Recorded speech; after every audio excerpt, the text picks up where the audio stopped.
Macedone, neka ви е честит Божич и Нова година.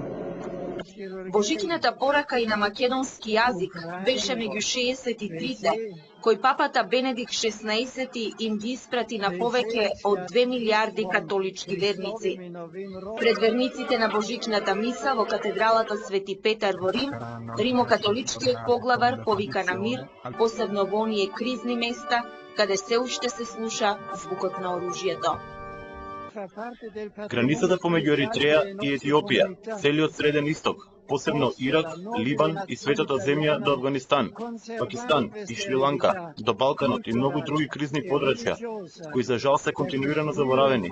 Нека Исус им донесе утеха на оние кои што страдаат и нека им подари на политичките лидери мудрост и храброст, да го најдат човечното во себе како и конечно решение за мир. Годинава за прв пат Божит помина мирно и во родното место на Исус Христос. Витлеем беше преполн со христијански аџии. Во католичката катедрала Пресвето срце Исусово во Скопје, стотина верници присуствуваа на свечената Божична миса. Верниците се молеа за мир, здравје и спокој. Па све најубаво, здравје, љубов, среќа во животот. Пред се мир, па да се сложуваме сите вери, сите луѓе, сите нации. Раѓањето на Божиот син денеска го слави поголем дел од христијанскиот свет. Македонската православна црква и натаму го почитува јулијанскиот календар и Божик го слави на 7 јануари.